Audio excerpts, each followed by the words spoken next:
Hot মিয়া, আপনারা একটা বেড়াইলে মানুষ আর আপনি আমাদের ব্যক্তিগত বিষয় কেন নাক গলাইতেছেন মিয়া। ছোটখাটো একটা ব্যাপার নিয়ে আমার সাথে ভাই আপনি ব্যবহার খারাপ করছেন। এই ভাই আপনি ওরে মারতেছেন কি লিগা?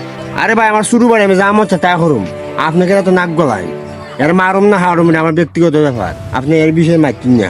আরে ভাই আপনার ছোট ভাই যা কিছু তাই করেন, কিন্তু আগে শুনি আপনি কিসের জন্য মারতেছেন। আরে ভাই এত কিছু বলার কি টাইম আছে আমার, আপনি কোন এত কিছু বলার টাইম নাই ভাই। যেদিকে আপনার কাজ আছে অন্যদিকে যান ভাই, এখানে আমরা ব্যক্তিগত বিষয় নিয়ে আপনি আলোচনা করেন না, বুঝছেন ভাই। আচ্ছা ভাই আমি শুনি আপনার ছোট ভাই থেকে শুনি, এই তোমার মারতেছে কেন? আজকে স্কুলে যাবে লেট দিতেছেন আমারে। এ ভাই এ তো শুধু বাচ্চা স্কুলে যাইবো আর আবার আপনি স্কুলে যাইতে দিতেছেন না, কারণটা কি?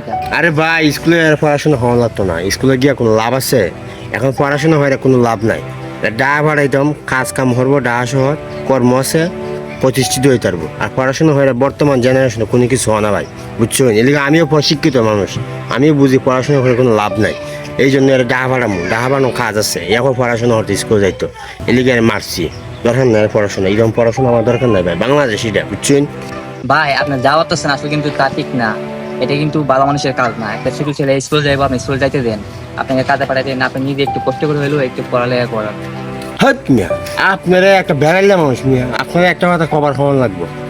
আমি কইছি স্কুল যাওয়ান লাগতো না, যাওয়ান লাগতো না, পড়ালেখার কোনো লাভ নাই, কর্ম হইলে সব কিছু। আর আপনি আমাদের ব্যক্তিগত বিষয় কেন নাক গলাইতেছেন মিয়া? এক কথা কি আপনি বারবার খানের ভিতরে জানা, এক কথা কবার হোমওয়ার্ক নেই, আপনি নিজের তোয়াকার তেল দিন, আমরা এই ব্যক্তিগত বিষয় নিয়ে আপনি মাইতিন না ভাই, প্লিজ ভাই যাই না থেকে ভাই, না খারাপ হইব ভাই। আচ্ছা ভাই ছোটখাটো একটা ব্যাপার নিয়ে আমার সাথে ভাই আপনি ব্যবহার খারাপ করছেন, কাজটা কিন্তু ভালো হয় না, আমি আপনার দেখতে নিন। মিয়া যাই আগে